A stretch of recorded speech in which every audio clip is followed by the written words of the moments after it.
Bien,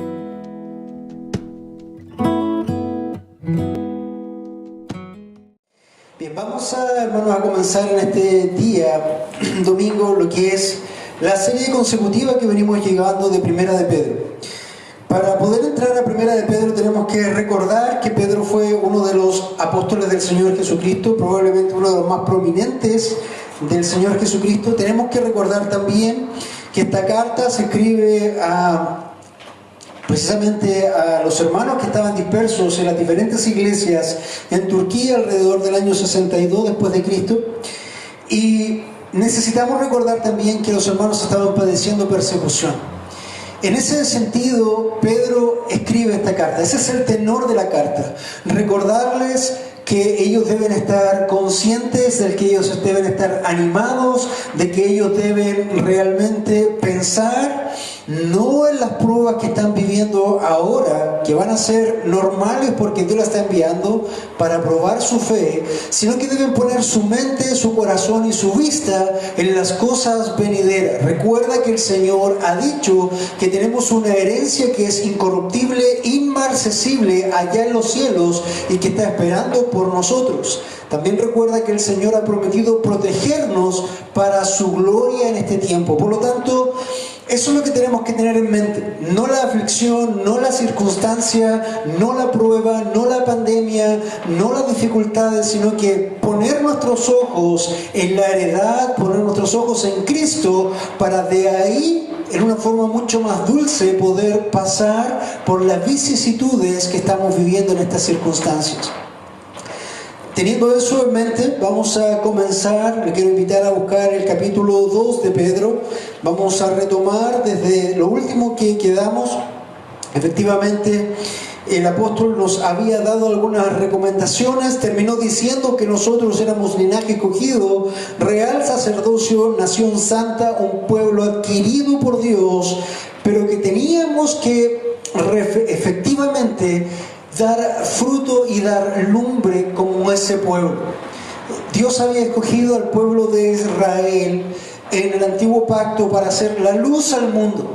Todo el mundo debería mirar a Dios, todo el mundo debería mirar hacia Jerusalén a través del testimonio del pueblo de Dios, a través del pueblo de Israel. Pero el pueblo de Israel se fue corrompiendo en sus actitudes, en sus formas, fueron confundiéndose en ritualismos, en legalismos, y terminaron apagando en cierta forma el trabajo que Dios le había dado. Desde esa forma Dios toma un pueblo que no era pueblo, los escoge, los llama nación santa, linaje escogido, para dar a ellos la encomienda ahora de llevar su palabra al mundo. Y ese pueblo escogido, ese linaje, si es que has nacido de nuevo, como planteaba el apóstol también, eres tú, mi amado hermano. Era lo que veníamos diciendo. Bueno, sabiendo que Pedro está hablando a esta congregación, hermanos que están en ciertas aflicciones y que están en medio del mundo siendo cristianos, el apóstol hoy día nos da un mensaje que lleva por título 5 ruegos a los creyentes para hacer testimonio al mundo. No 1, no 2, no 3, 5. 5 ruegos que el apóstol le da a estos creyentes en Turquía en ese tiempo, pero que también son aplicables 100% a tu vida el día de hoy. Como siempre, Pedro es muy directo, por lo tanto el mensaje de hoy va a ser directo también a las exhortaciones que el apóstol da. Quiero invitarte a 1 de Pedro 2, del 11 al 18. Dice la palabra de Dios así: Amados, os ruego como a extranjeros y peregrinos que os abstengáis de las pasiones carnales que combaten contra el alma.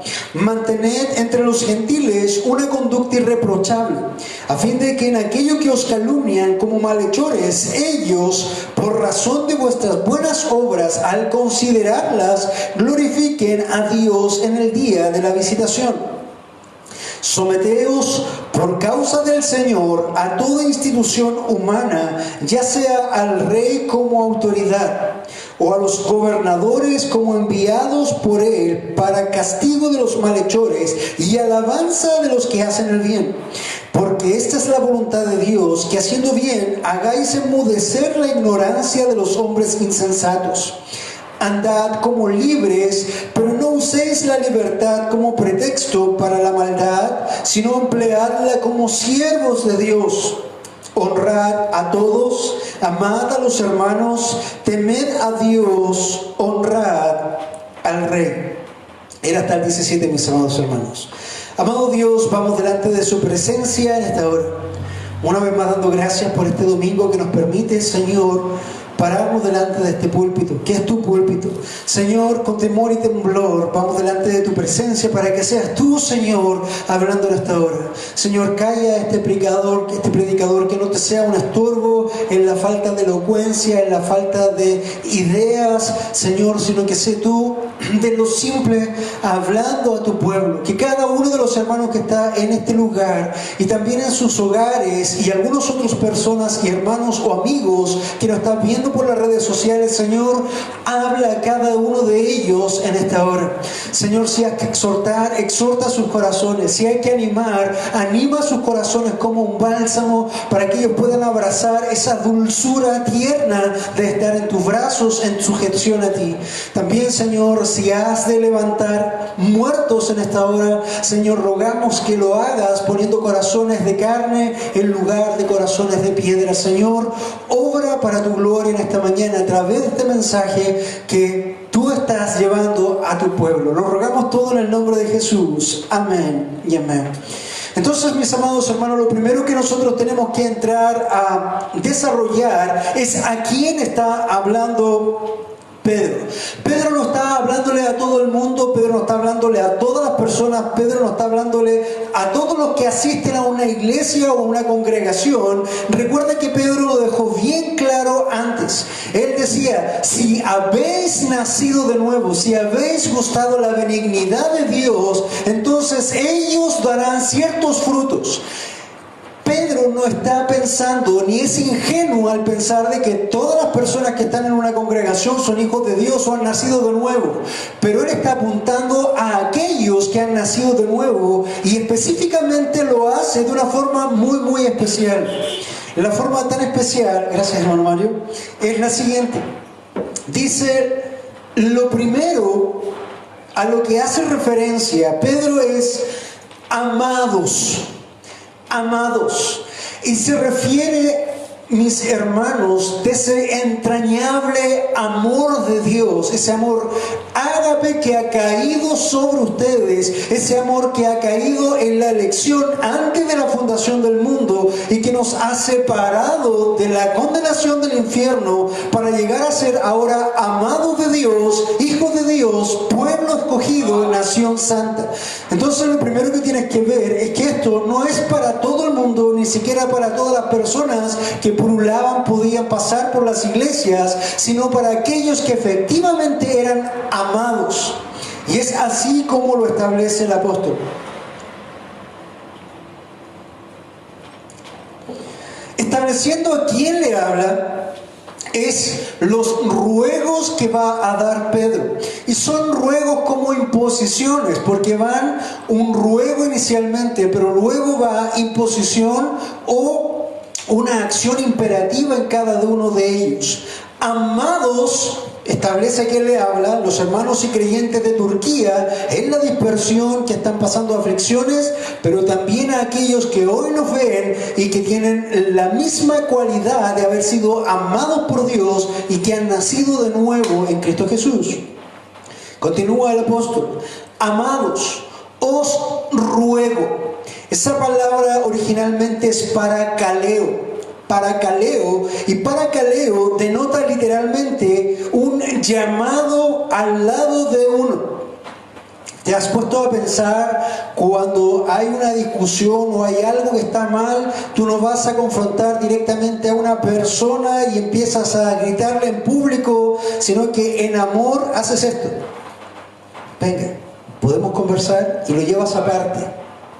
en una forma de amor, en una forma de intimidad, en una forma de respeto también, para poder corregir. Eso denota la palabra parakaleo. Literalmente es llamar al lado. De ahí llamar en auxilio de uno. Se utiliza para todo tipo de llamada a una persona que tiene como objetivo la producción de un efecto determinado. Tú estás cometiendo un error, tú estás en un pecado, yo no necesito exhortarte, te tomo y te llamo al lado precisamente para que se queden quietos los que están acá porque me distraen. Eso lo iba a hacer el miércoles, no lo quise hacer, pero gracias al Señor por ello. Debo llamarlos al lado. ¿Ves? Eso no es un ejemplo de parakaleo, literalmente hablando.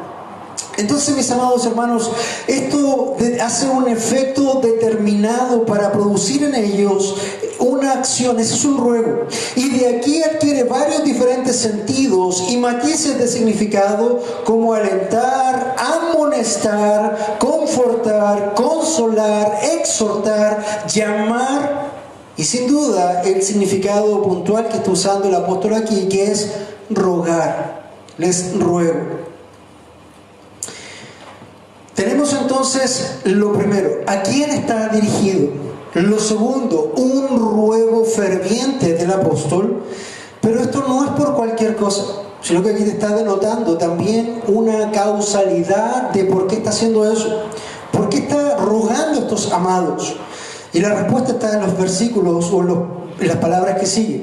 Como a extranjeros y peregrinos, como a extranjeros y peregrinos. Hermanos, esto es lo que tú tienes que entender. Si tú has sido uno amado por Dios, uno llamado por Dios, uno separado por Dios, entonces este mundo no es tu mundo. Tú estás en el mundo, pero ya no eres del mundo. De hecho, el apóstol Pablo en sus cartas, epístolas, lo plantea bastante bien. Acompáñenme por favor ahí en su casa, Efesios 4, 17 al 24. Efesios 4, por favor. Del 17 al 24.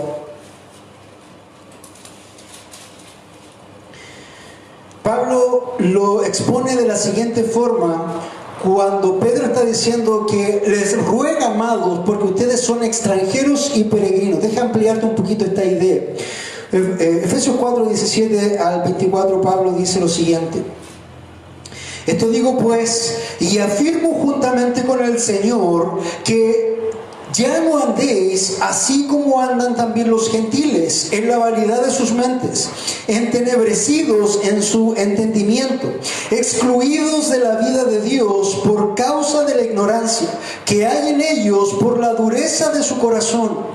Y ellos, habiendo llegado a ser insensibles, se entregaron con avidez a toda clase de impurezas. Pero vosotros, de la diferencia que Pablo apunta y que Pedro apunta, pero vosotros no habéis aprendido a Cristo de esta manera, si en verdad lo oísteis y habéis sido enseñados en Él, conforme a la verdad que hay en Jesús, que en cuanto a vuestra anterior manera de vivir, os despojéis del viejo hombre, que se corrompe según los deseos engañosos, y que seáis renovados en el espíritu de vuestra mente, y os vistáis del nuevo hombre, el cual a la semejanza de Dios ha sido creado en justicia y santidad de la verdad. En cierta forma está ampliando esto el apóstol Pablo y está diciendo, amados, ustedes ya no son lo que eran antes, ustedes no tienen la misma naturaleza que tenían antes. De hecho, es más, ustedes ni siquiera son parte de este sistema demoníaco, sino que tienen que recordar que el Señor los ha tomado de las tinieblas y los ha puesto en un nuevo sistema que es el mundo de la luz. Por eso el apóstol está diciendo estas palabras. Mismo Pablo en Colosenses decía, si habéis resucitado en Cristo, entonces mirad las cosas de arriba, donde está Cristo, donde estás escondido en Cristo. Hermano amado, si tú has nacido de nuevo, tú no eres parte de este mundo. Por lo tanto, no tienes que acoplarte a las cosas del sistema o dejarte seducir por el mundo o estar atemorizado por lo que el mundo hace o deja de hacer, porque tú eres un extranjero y un peregrino. Estamos de pasada por este mundo. Este no es nuestro hogar final.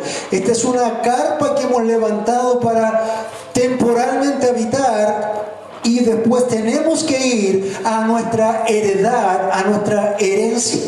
De hecho, Filipenses, si me acompañas ahí, Filipenses 3:20, el apóstol Pablo también dice lo siguiente. Dice: porque nuestra ciudadanía está en los cielos, de donde también ansiosamente esperamos a un Salvador, el Señor Jesucristo. Yo te pregunto ahora en casa, hermano, ¿dónde está tu ciudadanía? ¿Tú vives en el pasaje tanto, número tanto?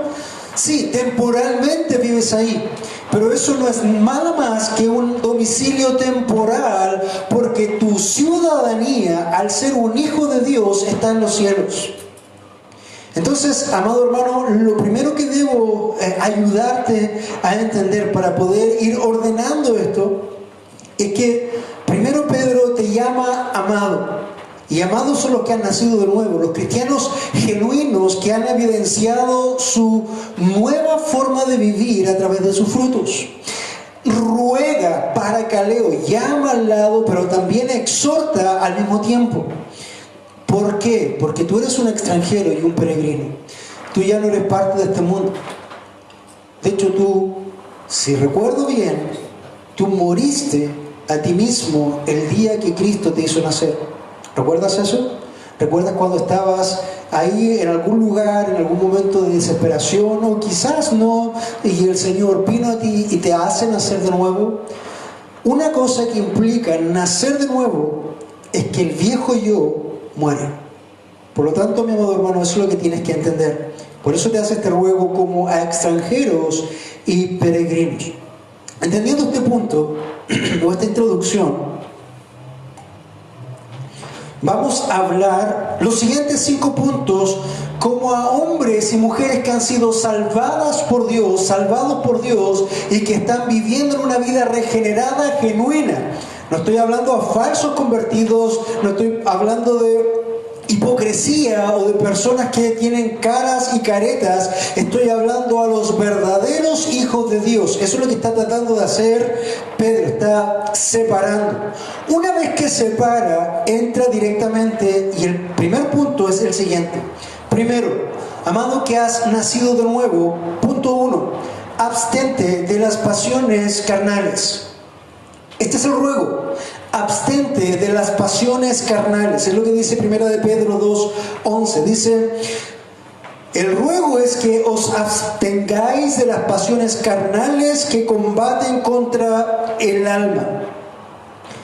Pedro es muy sencillo y muy directo en sus frases. Esto es el ruego y la exhortación. Si tú has nacido de nuevo, amado, entonces abstente de las pasiones carnales. Esto lo voy a dividir en 3 puntos, mis amados hermanos. Quiero invitarte a Gálatas. Vamos a ir otra vez a las epístolas paulinas. Pablo realmente es un poquito más,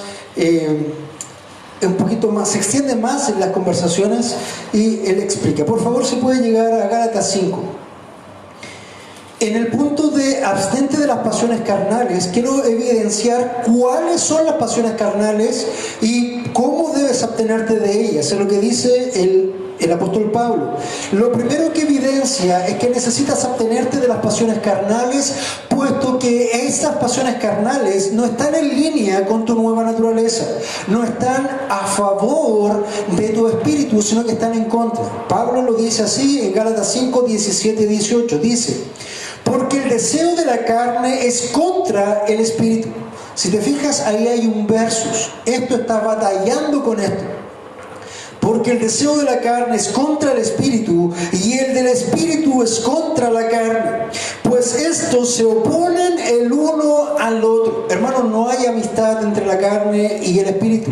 No hay una comunión entre la carne y el espíritu. Es como decir, ¿qué comunión tiene el día con las tinieblas? O Belial con el Señor. No hay comunión, no conversan, no se pueden ver, no se tragan. La carne quiere satisfacer siempre su propio deseo y el espíritu a su vez hace lo propio. Por lo tanto, están en una constante pugna.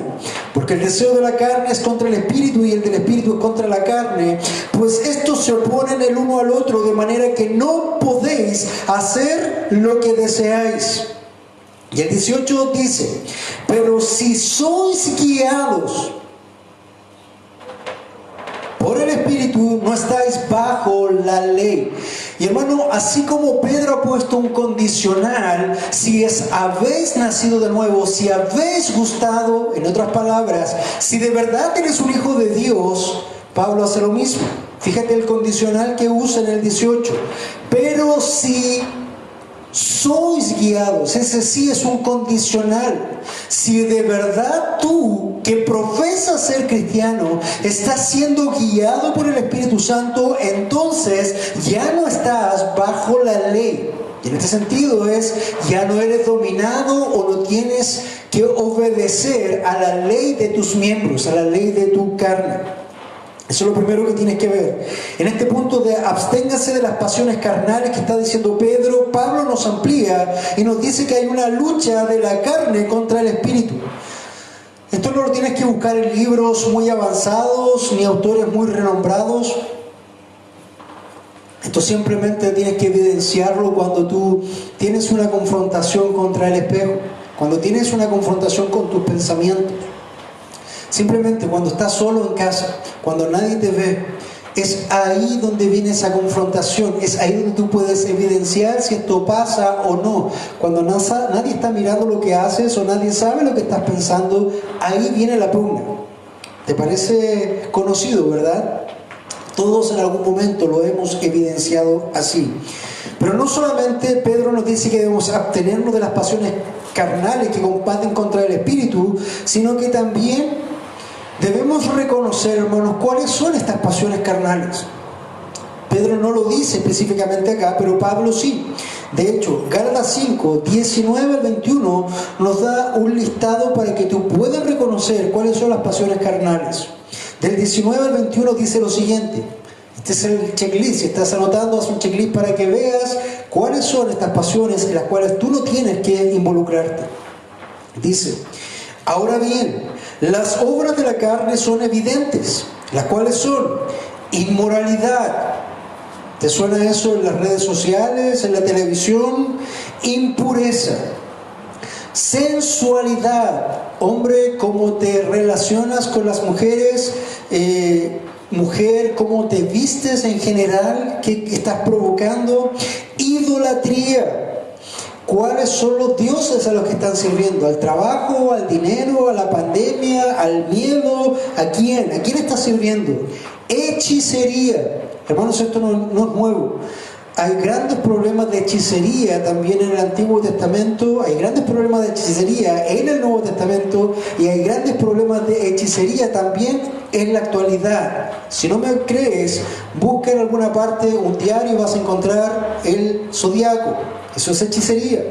Vas a buscar en las televisiones que buscan las consultas del tarot. Eso es hechicería, hermano. Todo eso está de la mano de Satanás y sus agentes. Eso no tiene que ver con Dios. Nada que tenga que ver con magia es de Dios. La magia es de Satanás. Ese asunto de magia blanca y magia negra simplemente es como decir una mentira blanca o una mentira negra. Es una mentira, es pecado. Es magia, es desechado por Dios. Pablo conoce bien de este asunto de la hechicería porque en Efeso los hombres y mujeres practicaban la hechicería y tenían grandes bibliotecas que hablaban y enseñaban de las artes mágicas. Cuando Cristo llegó y quebró toda esa inmundicia de la hechicería, los hombres y las mujeres quemaron todo eso y eso era de un valor muy alto. Si lo lleváramos a dinero actual era mucho dinero y Cristo destruyó todo eso. Entonces, cuidado con la hechicería. Enemistades, pleitos, celos, enojos, rivalidades, disensiones, sectarismos, envidias, borracheras, orgías y cosas semejantes, contra las cuales os advierto, como ya os lo he dicho antes, que los que practican tales cosas no heredarán el reino de Dios. Si bien es cierto, mi amado hermano, la salvación no es por obras, La salvación se evidencia a través de tus obras, se evidencia a través de tus frutos. El fornicario no fornique más, el adúltero no adultere más, el que robaba no robe más. Esa es la evidencia de una vida transformada. Quiero hablando de no robar, quiero tomar prestado una ilustración que hermano Mario alguna vez hiciera. Permiso, hermano Mario. Cuenta la historia que había un cazador en la selva y estaba tratando de cazar un tipo de monos que eran muy difíciles de capturar porque eran muy inteligentes, muy astutos los monos. Pero el cazador estudió un poco la forma de ser de estos monos, y estos monos eran ladrones, les gustaba robar. Lo que hizo entonces el cazador para poder cazarlo, en una jaula relativamente pequeña, bien anclada, puso una nuez y dejó un espacio abierto. Entonces el mono, para poder tomar la nuez, tenía que meter la mano y tomar la nuez. El problema es que el espacio era tan pequeño que cuando él venía a sacar la mano no podía sacar la nuez, puesto que la mano no pasaba.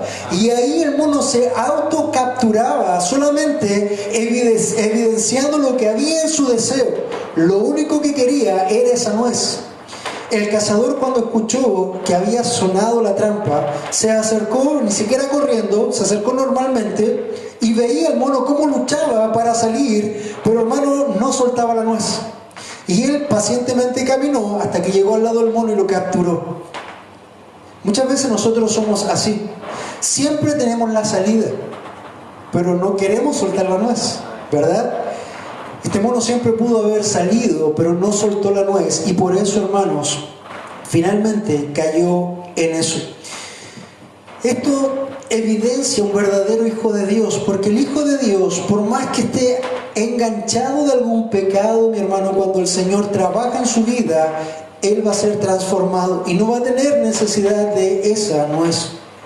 Por lo tanto, esto es lo que tú tienes que entender entre la lucha de la carne con el Espíritu y las obras de la carne. Abstente de las pasiones carnales. Rápidamente para ti.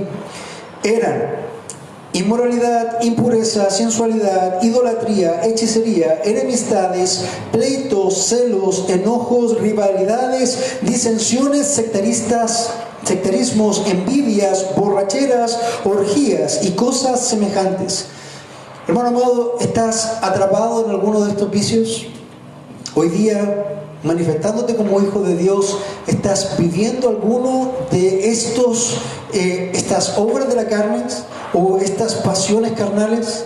Si es así, entonces, hermano, te llamo y te exhorto a que te arrepientas de eso y apártate de ello, puesto que eso es la evidencia de un hijo de Dios. Se aparta y se arrepiente. Esto es para nosotros. Sin duda que hablo a mi vida también como hablo a la tuya.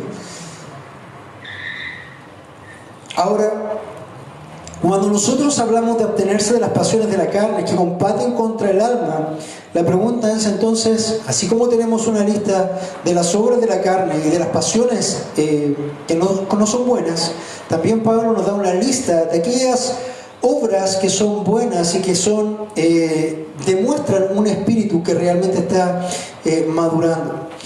Gálatas 5, 22 al 24 también los enlista. Dice, mas el fruto del espíritu es, en otras palabras, ¿qué se evidencia en un verdadero hijo de Dios? Mas el fruto del espíritu es amor, gozo, paz, paciencia, benignidad, bondad, fidelidad, mansedumbre, dominio propio, contra las cuales tales cosas no hay ley. Fíjate cómo concluye esta idea Pablo. Pues los que son de Cristo Jesús han crucificado la carne con sus pasiones y deseos. ¿Qué quiere decir esto? Han muerto en la cruz y ahora tienen vida nueva. Entonces, mi amado hermano, para resumir estos 5 ruegos, el primero de ellos es abstente de las pasiones carnales. Es lo que Pedro está diciendo. El segundo ruego para ti en esta mañana que hace Pedro es el siguiente.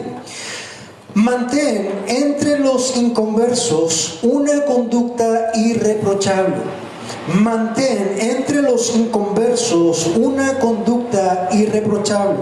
Dice 1 de Pedro 2:12, mantén entre los gentiles una conducta irreprochable a fin de que a ellos que os calumnian como malhechores, ellos por razón de vuestras buenas obras, al considerarlas, glorifiquen a Dios en el día de la visitación. ¿Te has dado cuenta que el mundo tiene un estándar para medir al mundo y tiene otro estándar para medir a los cristianos? Por ejemplo, si alguien del mundo ve a alguien del mundo en una fiesta o en una borrachera, se goza con él y dice, compadre, eso es. Y se gozan y se divierten con eso. ¿Está claro de eso, verdad? No hay un juicio. Pero si esa misma persona del mundo ve a un cristiano que anda con su Biblia bajo del brazo o que profesa el nombre de Cristo y lo ve en algún renuncio, ya sea lo que sea, borracho o lo que sea, ¿qué dice el del mundo? Dice, bien hermano. No, ellos dicen, mira, el hermanito. ¿Te hace sentido eso, no? El mundo siempre nos está observando. El mundo de alguna forma siempre está mirando los parámetros porque ellos saben que ellos están mal y ellos miran a lo que supuestamente deberían estar bien. Por lo tanto, cuando ese parámetro se les cae, ellos los apuntan con el dedo y dicen, el hermanito, lo conoces bien. Yo he escuchado esa frase muchas veces. Y de hecho esa frase ha sido una excusa en contadas ocasiones para decir, por eso yo no soy un cristiano, porque para ser hipócrita mejor me quedo con los hipócritas. También lo has escuchado, ¿verdad? Bueno, esto es lo que te dice Pedro en esta hora. Mantén, hermano, entre los inconversos una conducta irreprochable. Irreprochable es que nadie tenga que decir nada en contra tuyo que sea verdad. Por ahí andan acusándonos y apuntándonos con el dedo, pero usando cosas que son mentiras. Eso se llaman calumnias. Yo estoy hablando, hermanos, de que tú debes vivir una vida que sea de una conducta irreprochable y que nadie pueda decir nada en contra tuyo que sea verdad. Ese es el tema. Entonces, los cristianos debemos esforzarnos por tener una conducta tan ejemplar que las acusaciones calumniosas de los incrédulos queden sin fundamento. Esa es la idea. A mediados del primer siglo, los cristianos eran una pequeña minoría y frecuentemente eran objetos de la calumnia. Calumnia es hablar algo que es una mentira y achacárselo a alguna persona. Eso es una calumnia. Y de la persecución subsiguiente. Por ejemplo, por negarse a participar en la adoración al emperador. Estos cristianos son raros. Todos consideramos al emperador como Dios, pero ellos no se rebajan ni adoran al César. Entonces esos cristianos le llamaban ateos. Ustedes son unos ateos porque no creen en nuestros dioses, en los politeístas. Esa era la idea. Entonces, mi amado hermano, ¿cómo está siendo tu conducta? No cuando estás en la iglesia, sino que cuando estás en medio del mundo. Recuerda que no eres del mundo, sino que estás en medio del mundo. Y cuando los inconversos te ven, podrían ellos levantar un dedo y acusarte y apuntarte y decirte, tú eres un hipócrita porque estás haciendo eso, cuando estás predicando esto otro. ¿Es posible que tú vayas al púlpito si eres un adúltero? ¿Es posible que tú vayas al púlpito si estás en las drogas? Etcétera. ¿Tú entiendes el concepto? Entonces, hermano, que no haya nada que nadie tenga que decir de ti que sea verdad. Eso es lo que tenemos que evaluar. ¿Cómo están nuestras vidas en esas áreas? ¿Por qué? Dice, a fin de... ¿Cuál es el propósito de que tú te mantengas en una conducta irreprochable? El propósito de eso es que aquellos que te calumnian como un malhechor, por la razón o por la evidencia de tus buenas obras, cuando ellos las consideren, glorifiquen a Dios en el día de la visitación. ¿Qué quiere decir eso? Den cuenta de que tú eras genuino. Y cuando dice el día de la visitación, eso puede sonarte extraño. ¿A qué se refiere el día de la visitación? Mira, la palabra visitación en el original es episcopo. ¿Te suena eso? Visitación es episcopo en griego. Por lo tanto, lo que literalmente quiere decir ahí es: glorifiquen a Dios en el día de su evaluación, en el día de la supervisión, ese día que los muertos den cuenta delante de Dios. A eso se refiere con el día de la visitación. El obispo, el episcopo, es el que supervisa, el que evalúa. A eso se está refiriendo. Esos hombres inconversos un día van a dar testimonio delante de Dios, y si bien ellos van a ir a condenación, lo más probable es que ellos no puedan decir nada en contra tuya, sino que glorifiquen a Dios porque ellos conocieron a un genuino Hijo de Dios que pasó por su camino. ¿Te das cuenta lo importante? Incluso hablando del día del juicio. Entonces, mi amado hermano, este segundo ruego que Pedro hace para ti es: mantén entre los gentiles una conducta irreprochable. Entonces, hermano, si tú trabajas en negocio, que tus negocios sean justos. Si tú trabajas en cualquier otra área, que sea correcto. Que nadie tenga de qué acusarte, amado hermano, y que sea verdad. Te van a acusar, pero que esas acusaciones sean calumnias o mentiras. Entonces, el primer consejo o el primer ruego que hace es: abstente de las pasiones carnales. El segundo es: mantén entre los gentiles una conducta irreprochable. El tercer ruego que hace el apóstol Pedro para ti es: sométete a las instituciones humanas. ¿Conoces este gesto? ¿Te parece conocido? Hermano, ese gesto denota rebeldía. Ese gesto denota: yo no me sujeto a nada ni a nadie. Ese gesto no es para un hijo de Dios, porque un hijo de Dios está llamado a someterse a las autoridades instituidas por Dios. Ese gesto no es para las esposas que han sido llamadas a someterse a sus esposos. Ese gesto está prohibido en todo lo que es rebeldía, hermanos. No me interesa lo que estés diciendo cuando has sido llamado a someterte. No me interesa lo que haga el gobierno, no me interesa lo que diga el Estado. Yo voy a hacer lo que yo bien quiero. ¿Qué dice la Escritura? Someteos, versículo 12 en adelante: someteos por causa del Señor. No está diciendo porque sí, por causa del Señor, porque el Señor te lo manda. Someteos por causa del Señor a toda institución humana. No dice algunas, no dice a la que tú quieras escoger, dice a toda institución humana, ya sea al rey como autoridad o a los gobernadores. ¿Por qué? Porque han sido enviados por Dios, ya sea el rey o los gobernadores. Nosotros tenemos un sistema presidencialista, tenemos presidente, que es nuestro poder ejecutivo. Dios ha puesto un presidente. Estés de acuerdo o no de acuerdo con ese presidente, en toda la norma que no vaya en contra ni ofenda a Dios, tú debes someterte al lineamiento, porque eso agrada a Dios y Dios ha puesto a ese presidente con un propósito. Por lo tanto, esos gobernadores vienen enviados de parte de Dios. No olvides eso. ¿Y para qué están ellos? Quiero recordarte que el Estado, Dios le ha asignado al Estado el poder de la espada. Ellos tienen la espada para establecer juicio y justicia, a fin de que castiguen a los malhechores. La ley no está puesta para los que están bajo la ley, sino para aquellos que la transgreden. Y Dios, mi amado hermano, ha dado la autoridad de la espada al Estado. Y el Estado puede ejecutar sentencia en el nombre de Dios. ¿Quieres algo polémico para meditar? ¿Has escuchado de la pena de muerte? ¿Es lícito o no es lícito la pena de muerte? Si yo te estoy planteando de la Escritura que Dios le ha dado al Estado la espada, ¿qué piensas que es correcto? Hermanos, ellos establecen el juicio, ellos establecen la espada porque Dios los ha puesto para ellos. Por lo tanto, mi amado hermano, si el Estado ejecuta un juicio así como una cárcel o una pena de muerte, el Estado está haciendo solamente lo que Dios ha establecido que haga. Así que cuidado con los buenismos y con todas estas cosas y las confusiones.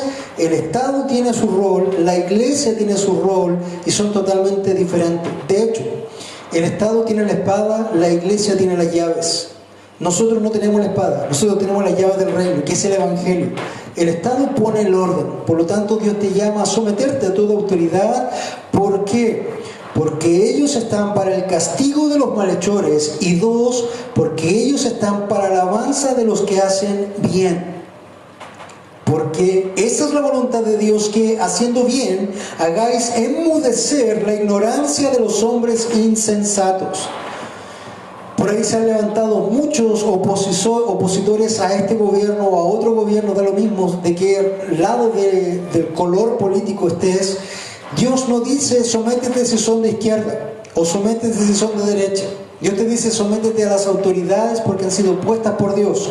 Algunas muy buenas autoridades para bendición del pueblo, otras muy malas autoridades para juicio del pueblo, pero aún así Dios los ha puesto. Entonces, mis amados hermanos, nosotros como hijos de Dios, nacidos de nuevo, debemos someternos a las autoridades puestas por Dios, humanas. Solamente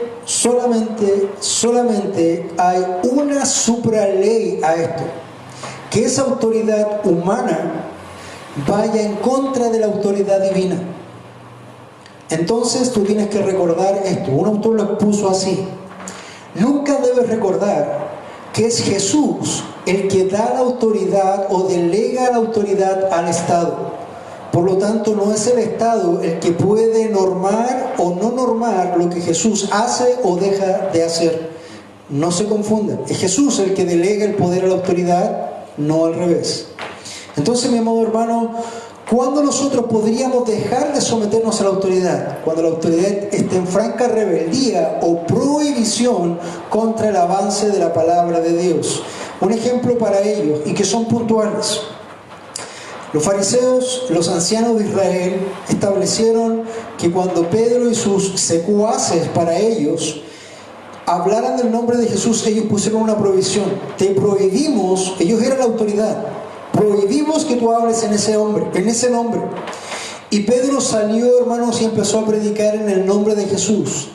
Vinieron las autoridades eclesiásticas, religiosas y estatales, porque estaban en un solo poder, y le dijeron: ¿acaso no les prohibimos hablar en ese nombre? Ellos eran la autoridad. ¿Qué dijo Pedro? ¿Es lícito que nosotros obedezcamos a los hombres antes que Dios? Ese es el único momento, hermanos, donde esta supraley se contrapone. Pero en general, el principio es: sométete a las autoridades. Y este es el ruego y la exhortación que Pedro te da a ti en esta hora. Un cuarto ruego de Pedro para ti es: hermano, no uses tu libertad como pretexto. Cantábamos hace un rato atrás: hay libertad. De hecho, la hermana Jessica puso: gracias Dios por la libertad que nos das. Y eso es muy bueno y es verdadero. Gracias Dios porque nos has hecho libres. Pero cuidado con eso, puesto que nosotros como libres debemos andar, pero no debemos usar la libertad como un pretexto para la maldad, sino emplearla como siervos de Dios. Yo soy libre, hago lo que quiero, total soy salvo. Da lo mismo lo que hago, la salvación no es por obra, la salvación no se pierde. Por lo tanto, ahora vamos y deshagamos. Lamentablemente hoy día en las iglesias, hermanos, si uno ve el contexto o la cosmovisión norteamericana, no hay libertad, hay libertinaje. Si uno ve el mismo contexto, generalmente en las iglesias presbiterianas es exactamente lo mismo. Se ve un libertinaje, por lo menos aquí en Chile, donde tú miras sus actividades y no logras ver una diferencia entre ¿será del mundo o será de Dios? Empiezan a mirar. Cuenta uno de Paul Watcher con un misionero. Llegan a un aeropuerto un día, un aeropuerto X, y llegan a donde hay un letrero grande donde habían dos figuras humanas, y se quedan los dos mirando y empiezan a mirarse uno a otro, y viene la pregunta: ¿esos dos son hombres o son mujeres? Y se quedan por un rato mirando para evaluar si eran hombres o mujeres, y uno de los dos dicen: ah, no, ese es hombre y esa es mujer. ¿Y cómo lo sabes? Porque el de allá tiene esta cosita que está aquí, la manzana. Todo el trabajo que había que hacer para determinar qué era qué cosa. Hermano, no uses tu libertad como pretexto de libertinaje, porque hoy día, así como costaba discernirse un hombre o una mujer, a simple vista cuesta mucho ver qué son. ¿Son cristianos o son del mundo? De hecho, muchas veces ni siquiera se establece la diferencia. Cuidado con el libertinaje. Hermano Mario hoy día ha sido famoso, voy a usar uno de los pasajes que ha predicado el hermano Mario. Judas, por favor, acompáñeme. Judas 1:4. Dice lo siguiente, Judas 1:4. Escucha esto en el sentido de no uses tu libertad como un pretexto, sino úsala para la gloria de Dios. Judas advierte de esto y dice: pues algunos hombres se han infiltrado encubiertamente, los cuales desde mucho antes estaban marcados para esta condenación, impíos que convierten la gracia de nuestro Dios en libertinaje y niegan a nuestro único soberano y Señor Jesucristo. Yo soy libre solamente por gracia, tengo libertad y hago lo que bien me parece. ¿Sabes qué está haciendo esa persona? Está blasfemando en contra del Señor, y la Biblia, Judas lo llama, es un impío, es un mentiroso. Él se está infiltrando para hacer creer al pueblo de Dios que puede vivir como le da su regalada gana, pero no, eso no es así. Por algo tenemos normas, por algo tenemos leyes de parte de Dios. Hemos sido salvos por gracia, sí, pero para vivir bajo la ley de Dios. Si me amáis, guardad mis mandamientos, dice el Señor. No te equivoques, nosotros como iglesia de Dios, como hijos de Dios, como salvos de Dios, no estamos en un tiempo donde no hay ley. No somos antinomianistas. Sí hay ley, mi amado hermano. Si hay ley, y esa ley es para que nosotros andemos en ella y para que glorifiquemos el nombre de Dios, porque si tú amas a Dios, tú guardarás los mandamientos. Escrito está. Entonces, mi amado hermano, con el ruego en mi corazón, te pido que donde tú estés, seas un cristiano genuino. No importa la circunstancia, no importa el lugar, no importa el contexto. Hermano, tú debes ser lo que eres. Y quiero que estés claro en esto. Partimos diciendo que esta predicación estaba enfocada a los hijos de Dios verdaderos. No pienses que estoy llamando a cabritos a comportarse como ovejas, porque eso sería necio, eso sería insensato, eso sería ingenuo.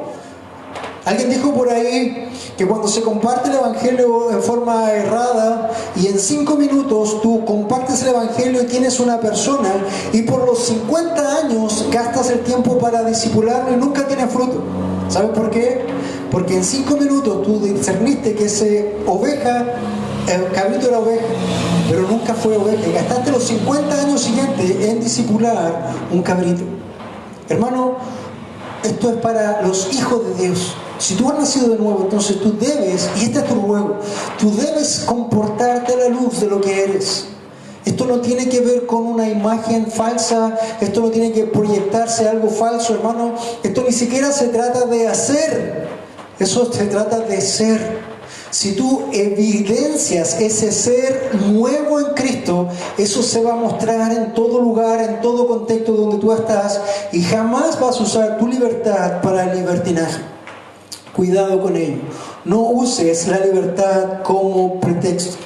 Para resumir un poco estos 5 ruegos a los creyentes para hacer testimonio del mundo: primero, abstente de las pasiones carnales. Segundo, un ruego de mantenerte entre los inconversos con una conducta irreprochable. Tercero, sométete, hermano, a las instituciones humanas, porque esto es de parte de Dios. Cuarto, no uses tu libertad como un pretexto o como libertinaje. Para cerrar ya este tiempo, hermanos, y cada uno de estos puntos en sí es una aplicación directa, porque Pedro es muy directo. Da honra al que merece honra. En el fondo, mi amado hermano, como cristiano, respeta a todo el que necesita respetar. Dice 1 de Pedro, dice: honrad a todos, amad a los hermanos, temed a Dios, honrad al rey. Primero dice, honra a todas las personas.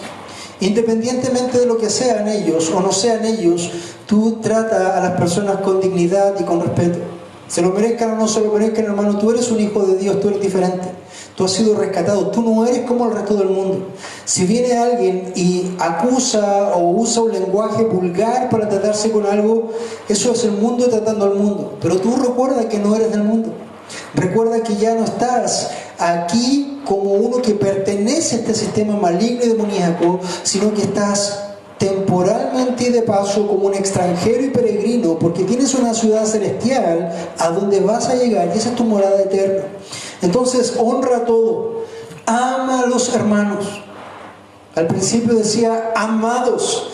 Ese debería ser tu forma de acercarte a cada uno de los hermanos que están en la congregación. Hablábamos de IBIN local, pero también internacional. Hay muchos hermanos que están en diferentes partes del mundo y que son nuestros amados hermanos, porque son parte de nuestra sangre espiritual, son parte de nuestro cuerpo como miembros. Entonces, ama a los hermanos. Teme a Dios. ¿Recuerdas que Dios no es el genio de la lámpara, ni está ahí para cumplir tus caprichos? Recuerda ese episodio donde el pueblo de Dios, que supuestamente amaba a Dios, se presentó de él. Dios habló una sola vez al pueblo y el pueblo temió en tal manera que le dijo a Moisés: Moisés, nosotros haremos todo lo que tú digas, pero nunca más permita que Dios nos hable directamente. Eso habla de un temor de Dios, no solamente de un temor reverente, sino de un temor genuino del autor y el consumador de todos los cielos y toda la tierra. Hermanos, en un segundo Él puede destruir y deshacer todo lo hecho. ¿Cómo no temerle? Pero por otro lado, ¿cómo no amarle si nos ha llamado, nos ha tomado por hijo? Eso tienes que compatibilizarlo. Nunca pierdas el temor de Dios con el amor de Dios. No cambies uno por otro. Tienes que tener un balance ahí. Honra al rey. En este caso, honra a la autoridad. Hermanos, hace un tiempo atrás hubo una revolución social en Chile, pero en realidad no fue una revolución social, sino que lo que fue, hubo una rebeldía social. Y habían situaciones, contextos donde decían mata a un carabinero. Ellos usaban otra palabra. O muerte a tal persona. O renuncia a Piñero. Diferentes cosas así que tú conoces que pasaron. Un hijo de Dios verdadero no va a estar involucrado en esas cosas. Un hijo de Dios va a estar ordenado en los lineamientos. La autoridad de la policía es para someterse a ella. La autoridad de los jueces es para someterse a ella. La autoridad del presidente es para someterse a ella. Porque ellos han sido puestos por Dios. Entonces, lo que tú has sido llamado a hacer con las autoridades no es a criticarlas, no es a patear el piso con ellas. ¿Sabes lo que has sido llamado tú a ser como un verdadero hijo de Dios? Tú tienes que tomar un tiempo en tu casa, en tu habitación, con tu familia y orar por las autoridades que el Señor ha puesto. Dice, ora por los que han sido puestos en eminencia para que tú mismo, amado hermano, puedas vivir una vida sosegada y que nadie restrinja el derecho que tienes a poder alabar a Dios. Solamente para terminar, el día viernes pasado el presidente Donald Trump de Estados Unidos ejecutó un edicto que decía que las iglesias desde ese día en adelante iban a ser lugares esenciales. Estaban catalogados como no esenciales, como los bares, los cines, los estadios. Desde ese día el presidente Trump dijo: no me parece justo que las clínicas abortistas y que las botillerías estén declaradas como esenciales y la iglesia no. La iglesia es totalmente esencial porque es el desarrollo espiritual de toda esperanza y fortaleza de un hombre. Por lo tanto, yo, presidente, decreto que toda iglesia puede volver a funcionar porque eso es esencial. Al poco tiempo, la autoridad que estaba en contra de esa autoridad trató de vulnerarlo y por ahí hay una pugna ahora para que las iglesias permanezcan cerradas. Pero hermano, fíjate cómo se está dando esta lucha, sobre todo en este tiempo. Fíjate cómo se da en Estados Unidos, fíjate cómo se da en Chile. Cuando vemos, por ejemplo, que una iglesia en Hualpén, el pastor es llevado preso por hacer una reunión.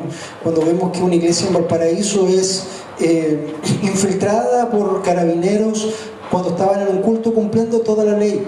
¿Hay que someterse a la ley? Sí, hay que someterse a la ley. Pero también, mi amado hermano, debemos estar en línea con el Señor. Vamos a tener un tiempo de recordar estos 5 ruegos. Recuerda, Pedro te ruega a ti. Primero, abstente, hermano, de las pasiones carnales. Te ruego que te mantengas entre los inconversos con una conducta irreprochable. Te ruego que te sometas a las instituciones humanas. Te ruego que no uses tu libertad cristiana como un pretexto. Y te ruego que des honor al que merece honor. Estas implicaciones son muy directas y muy prácticas para nuestra vida diaria. Lo hemos escuchado, conocemos la teoría desde el púlpito. Hermano amado, el Espíritu Santo ahora te lleva a ponerlo por práctica en tu día a día para la gloria de Dios. Amado Dios, vamos delante de su presencia en esta hora dando gracias por este día. Queremos rogarte para que nuestros hermanos puedan evidenciar estos frutos, puedan avanzar en estas acciones que el apóstol ruega a los amados hijos de Dios. Señor, también quiero pedirte que tú seas trabajando en la vida de mis hermanos para que seas quitando todas aquellas cosas, Señor, que provengan o que queden del mundo viejo, del mundo diabólico, y tú seas ordenándolos en base a tu palabra y en base a tus ordenanzas. Señor amado, quiero pedirte también, aprovechando de rogar por nuestras autoridades. Ruego, Señor, por nuestro presidente Sebastián Piñera, para que tú, Señor, des sabiduría en todo lo que él tenga que hacer, junto con los senadores y diputados, junto con los jueces, junto con las policías y toda la institucionalidad que el Señor ha puesto. Señor, dirígelos también a ellos para que nosotros, como hijos de Dios, podamos vivir una vida quieta y reposada y nadie tenga nada que decir que no sea verdad de nosotros como tus hijos. Gracias, Señor, y ayúdanos a poner por obra todo esto en el nombre de Jesús. Amén y amén.